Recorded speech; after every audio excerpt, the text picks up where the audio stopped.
बाजार क्या है, यहां से स्टार्ट करते हैं, ठीक है ना। हाँ, तो हमने डेमो क्लास में ये सीखा कि इक्विटी निवेश का एक ऐसा विकल्प है जिसमें हम महंगाई दर से कहीं ज्यादा रिटर्न देने की क्षमता है। अब सवाल यह आता है कि इसमें हम निवेश कैसे करेंगे। तो निवेश करने के लिए ये जानना जरूरी है कि इसमें कौन कौन से लोग निवेश करते हैं और ये पूरा सिस्टम कैसे काम करता है ना। तो जैसे हम बगल की दुकान, हमारी किराना की दुकान होती है, हम जाके वहां क्या करते हैं, सामान खरीदते हैं, हमको जो जरूरत की चीज होती है लेके हम आते हैं। यहाँ पे क्या होगा, स्टॉक मार्केट में हम शेयरों की खरीद बिक्री करते हैं। क्या करते हैं, खरीद बिक्री। और इस खरीद बिक्री शब्द एक आएगा ट्रांजैक्ट, ठीक है ना। तो शेयरों की खरीद बिक्री के टर्म को ट्रांजैक्ट कहा जाता है। ट्रांजैक्ट का मतलब है खरीद बिक्री करना, और इक्विटी में ये खरीद बिक्री आप बिना स्टॉक मार्केट के नहीं कर सकते हैं। अब स्टॉक मार्केट में इक्विटी खरीदने और बेचने वाले को मिलाता है। आपको ढूंढने नहीं जाना होगा कि हम जो खरीद रहे हैं तो बिकवाल कौन है, वहां सब मौजूद रहता है, खरीदने वाला भी और बेचने वाला भी। जैसे कोई भी शेयर आप खरीदते हैं तो कोई ना कोई क्या कर रहा है, उसको बेच रहा है। तो पर्दे के पीछे जो काम हो रहा है वो सब स्टॉक मार्केट का इकोसिस्टम है। उस इकोसिस्टम को हम समझेंगे एक एक को कि कैसे ये होता है। ये इलेक्ट्रॉनिकली होता है, पहले ऑफलाइन होता था, है ना। अभी कंप्यूटर, मोबाइल के जरिए, इंटरनेट के माध्यम से आप इसमें काम कर सकते हैं, खरीद बिक्री कर सकते हैं। अब हमारे और स्टॉक मार्केट के बीच में एक मध्यस्थ होता है, ब्रोकर होता है, जो रजिस्टर्ड होता है। जो क्या होता है, रजिस्टर्ड होता है। बिना उसके हम काम नहीं कर सकते हैं। जैसे कि हमारे यहाँ क्या है, RKSV सिक्योरिटीज, जिसको आप स्टॉक शॉर्ट में बोला जाता है, वो हमारा क्या है, प्लेटफॉर्म है। वो हमारे पास, सबके पास अकाउंट है उसका।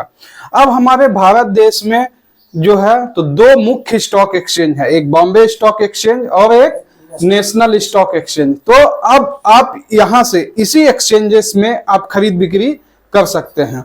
ये समझ लीजिए कि ये दो दुकानें हैं, ठीक है, ऐसी कि जो शेयर मार्केट का ही हिस्सा है, जो शेयर मार्केट का ही हिस्सा है, जिसको एक्सचेंज कहा जाता है। बॉम्बे स्टॉक एक्सचेंज,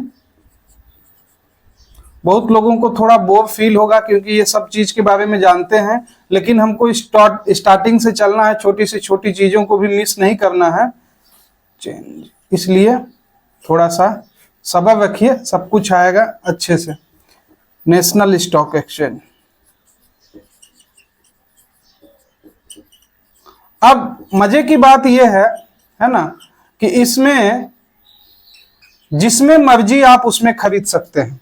चाहे नेशनल स्टॉक एक्सचेंज, जैसे ही आप कोई भी स्टॉक खोलिएगा तो वहां दो चीजें आएंगी। जैसे जील ही कीजिएगा, ZEEL जब कीजिएगा तो जील ऊपर में, नीचे में NSEEQ ऐसे लिखा रहेगा। जैसे जील को आपने सर्च किया, JEEL जील, तो यहाँ आएगा NSEEQ, एक ऐसे बना रहेगा, और वहीं पे डाउन साइड में एक और रहेगा जील लिख के, कई सारा जील रहेगा, BSEEQ। तो आप बोलोगे साहब कौन सा ले, जील BSE वाले को कि NSE वाले को? तो आप कौन सा लीजिएगा, NSE वाले को कि BSE वाले को? क्यों? प्रदेश का तो ये भी है BSE, देश का तो BSE भी है, बॉम्बे स्टॉक एक्सचेंज भी है नेशनल लेवल पे। कोई रीजन बताएंगे क्या, क्यों ऐसा करेंगे और क्या होना चाहिए? NSE का लें कि BSE का लें, क्या होना चाहिए?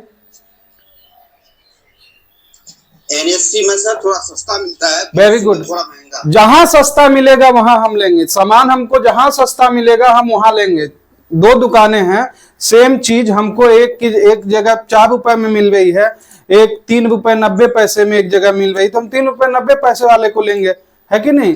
हम 4 रुपए में क्यों लेंगे, सेम चीज अगर हमको मिल रही है तो ये चीज हम देखेंगे। लेकिन लिक्विडिटी भी हम देखेंगे कि ज्यादा भीड़ कहाँ पे है, ताकि बेचने में हमको क्या हो, आसानी हो। लिक्विडिटी NSE में थोड़ा ज्यादा होती है, NSE लिक्विडिटी में, लिक्विडिटी NSE में थोड़ा सा ज्यादा होती है। माइक ऑफ कर लीजिए, डिस्टर्ब होता है।